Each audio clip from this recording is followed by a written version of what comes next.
Welcome to icon news. నేను మీ Pawan Krishnamurthy. Pulivendula seat గురించి ఒకసారి మనం మాట్లాడుకోవాలి.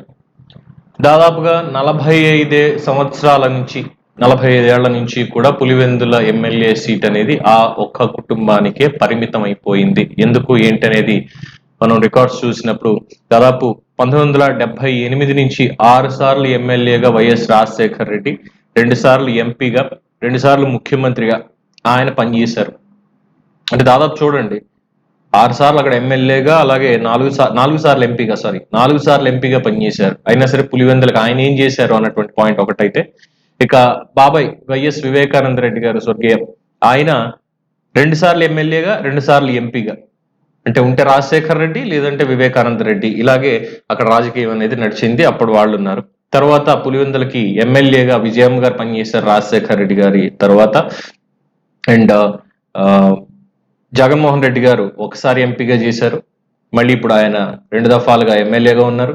ఇక తమ్ముడు అవినాష్ రెడ్డి, ఆయన ఒక 2 సార్లు ఎంపీగా ఆయన ఉన్నాడు. సో మొత్తం వీళ్ళందరూ ఉండి చేసింది ఏంటయ్యా, పులివెందులకు ఏం చేశారయ్యా అంటే సోషల్ మీడియాలో ప్రశ్నిస్తున్నారు చాలా మంది. బస్ స్టాండ్ కూడా కట్టలేకపోయారు.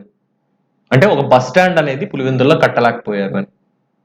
కడప బస్ స్టాండ్కో దేనికో అప్పుడు ఇది చేశారు. తడకల బస్ స్టాండ్ అనేది చాలా ఫేమస్ అయిపోయింది ఒక 6 నెలల క్రితం అనుకుంటా, 6-7 నెలల క్రితం తడకల బస్ స్టాండ్ అని చెప్పి బాగా ఫేమస్ అయింది. అంటే కనీసం బస్ స్టాండ్ కూడా కట్టలేనటువంటి పరిస్థితిలో మరి ఇక్కడ ఏం జరిగింది? ఇన్నేళ్లు 45 ఏళ్లుగా అదే కుటుంబం నుంచి తల్లి, తండ్రి, బాబాయ్, తమ్ముడు, తాను మొత్తం ఇంతమంది ప్రాతినిధ్యం వహించారు ఇన్ని సంవత్సరాలుగా. మరి ఆ నియోజకవర్గానికి వాళ్ళు ఏం చేయగలిగారు, ఏం చేశారు? సో ఒక బస్ స్టాండ్ కూడా అక్కడ కట్టలేకపోయారు అని చెప్పి ప్రశ్నిస్తున్నారు. కానీ ఇక్కడ వీళ్ళు ప్రశ్నించేది ఏంటంటే 2014లో రాష్ట్రం విడిపోయిన తర్వాత రాజధాని ప్రకటన ఏదైతే చంద్రబాబు నాయుడు చేశారో, ఆయన మాత్రం రాజధానిని ఇమ్మీడియట్ గా కట్టేసేయాలి. అంటే 5 ఏళ్లలోనే, ఆయన ఉన్నటువంటి 5 ఏళ్లలోనే ఉన్నటువంటి రాష్ట్రాన్ని గాడిన పెట్టడం కానీ మిగతా పనులు ఇవన్నీ కూడా అవ్వకుండా 5 ఏళ్లలో ఆయన రాజధానిని నిర్మించేసేయాలి. కానీ వీళ్ళు మాత్రం పులివెందుల్లో బస్ స్టాండ్ కూడా గట్ల, ఎమ్మెల్యేలుగా ఎంపీలుగా ఉంది కూడా. మరి ఏమనాలి వీళ్ళని? పైగా 3 రాజధానులు అని చెప్పి ఎలివేషన్స్. సొంత ఊళ్ళో బస్ స్టాండ్ కూడా కట్టలేనటువంటి ఈ ఫ్యామిలీ రాష్ట్రానికి ఇప్పుడు 3 రాజధానులు కట్టేస్తాడు జగన్మోహన్ రెడ్డి గారు. ఆయన పంధా అదేట, ఆయన సిద్ధాంతం అదేట, ఆయన విజన్ అదేట. ఇది ప్రశ్నిస్తున్నారు. ఇప్పటిదాకా అసలు ఏం కట్టాడు ఆయన? తట్ట మట్టి ఎక్కడైనా వేయించాడా కనీసం అంటే ఎస్ వేయించాడు. ఋషికొండకు గుండు కొట్టి ఆయన ప్యాలెస్లు కట్టించుకున్నాడు. పొలాల్లో సరిహద్దు రాళ్ళు ఏవైతే ఉంటాయో సరిహద్దు రాళ్ళన్నిటికీ కూడా, భూముల దగ్గర సరిహద్దు రాళ్ళన్నిటికీ కూడా చిక్కటి చిరునవ్వుతో ఉన్నటువంటి ఆయన ఫోటోని పెట్టించుకున్నాడు. ఇది ఆయన చేసింది. రంగులు వేయించుకున్నాడు మొత్తం అన్నింటికి. ఆఖరికి బర్త్ సర్టిఫికెట్, డెత్ సర్టిఫికెట్ కూడా ఆయన ఫోటోతోటే రావాలి. అది ఆయన చేయించుకున్నది. ఇంకొకటి ఉంది. సో ఇక్కడ బస్ స్టాండ్ లేదు, ఏం లేదు, అంతా అయిపోయింది. ఇంకొక పాయింట్ ఇక్కడ తీసుకున్నట్లయితే కనుక అసలు ట్రాఫిక్ కూడా ఉండని, అసలు అవసరమే లేనటువంటిది ఊరి చుట్టూ 6 లేన్ల రహదారి కట్టించుకున్నాడు. ఇది వాళ్ళు చేసినటువంటిది. ఔటర్ రింగ్ రోడ్డు ఎందుకు అని అంటే అక్కడ ఉన్నటువంటి వాళ్ళ భూముల ధరలు పెరగాలి, రియల్ ఎస్టేట్ లో వాళ్ళకి ఇదంతా రావాలి అనేటువంటి ఒక స్వార్థంతో చేసింది. అంటే ప్రజల సొమ్ముతో వాళ్ళ ఆస్తుల రేట్లు పెంచుకోవడానికి మాత్రమే అక్కడ 6 లేన్ల రహదారి ఇదంతా కూడా చేశారు. కానీ రోడ్డు మీద బస్సులో వెళ్ళేటువంటి సామాన్యుడికి కనీసం బస్ స్టాండ్ కూడా పెట్టలేదు. ఇది కఠోరమైనటువంటి వాస్తవం.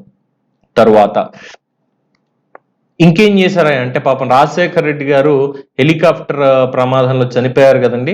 హెలికాప్టర్ ప్రమాదంలో చనిపోయిన తర్వాత ఆయన స్మారకానికి సరే వాళ్ళ దాంట్లో ఇడుపులపాయ ఎస్టేట్ లోనే ఏదో పెట్టుకున్నారు, లేదు పావురాలు గుట్ట ఇంకోటో ఎక్కడో అక్కడ వాళ్ళ దాంట్లో వాళ్ళ సొంతంగా వాళ్ళ ఖర్చులతో చేసుకుంటే సరిపోతుంది. కానీ 27 కోట్ల రూపాయలు ఖర్చు చేసి రాజశేఖర్ రెడ్డి స్మృతివనం అని చెప్పి ఆయన అక్కడ ఖర్చు పెట్టాడు. ఆ 27 కోట్లలో కనీసంలో 7 కోట్లు తీసినా అక్కడ బస్ స్టాండ్ అయిపోయేది. పులివెందుల్లో 7 కోట్లతో బస్ స్టాండ్ హ్యాపీగా కట్టుండొచ్చు. అది చేయలా. కానీ సమాధికి 27 కోట్ల రూపాయల ప్రజాధనం ఆయన అక్కడ తగలేశాడు. ఇది వాస్తవం. సో ఇక్కడ మరి సొంత ఊళ్ళో బస్ స్టాండే కట్టలేనటువంటి వాడు, సమాధులకి 27 కోట్లు ఖర్చు పెట్టినటువంటి వాడు 3 రాజధానులు ఎక్కడ కడతాడరా అని చెప్పి ప్రశ్నిస్తున్నారు ప్రజలు. 45 ఏళ్ల పాటు ఒకే కుటుంబం చేతిలో రాజకీయం నడుస్తోంది, ఒకే ఆ నియోజకవర్గం మొత్తం అంతా కూడా. అంటే అది భయంతో వచ్చింది తప్పితే గౌరవంతో వచ్చింది కాదు. రాజశేఖర్ రెడ్డి ఉన్నప్పుడు కూడా భయంతో, గౌరవంతో కాదు. ఎందుకంటే ఆ వివేకం సినిమాలో ఆయన చెప్పాడు కదా, వివేకానంద రెడ్డి గారి పాత్రధారి డైలాగులు, పులివెందుల రాజకీయం వేరు, ఆంధ్ర రాజకీయం వేరు అని చెప్పి. మరి అందులో ఏముందో పులివెందుల్లో మరి వాళ్ళే చెప్పాలి, ప్రజలే అర్థం చేసుకోవాలి. అట్లీస్ట్ దీనికి ఇప్పటి నుంచి అయినా బ్రేక్ పడాలి, బ్రేక్ పడుతుంది అని ప్రజలు నిజంగా విశ్వసించి ఓట్లు వేస్తే తప్ప ఇది అవ్వదు. ఏముందని చెప్పి వాళ్ళు పులివెందుల్లో ఏముందని మరి ఓట్లు వేస్తున్నారు ప్రజలు, నాకైతే తెలియట్లా. వాళ్ళకి అసలు అర్థం కావట్లేదా ఎవరు ఏం చేస్తున్నారు అనేది, విజ్ఞత అనేది కనిపించట్లేదా వాళ్ళకి? ఒకసారి ఆలోచించుకోవాలి. ఆలోచించుకొని అక్కడ మీకు బస్ స్టాండ్ కట్టేవాడనే కాదు, మీ బతుకులు మార్చేవాడు ఉండాలి అని మీరు ఎన్నుకుంటే అప్పుడు బాగుంటుంది. సో 45 ఏళ్ల నుంచి పులివెందులకు వీళ్ళు చేసినటువంటిది ఇది అని చెప్పడంలో ఎటువంటి అతిశయోక్తి లేదు. సో దీని మీద మీరేమనుకుంటున్నారు? మీ అభిప్రాయాన్ని కామెంట్స్ రూపంలో తెలియజేయండి. చూస్తూనే ఉండండి ఐకాన్ న్యూస్. నేను మీ పవన్ కృష్ణమూర్తి.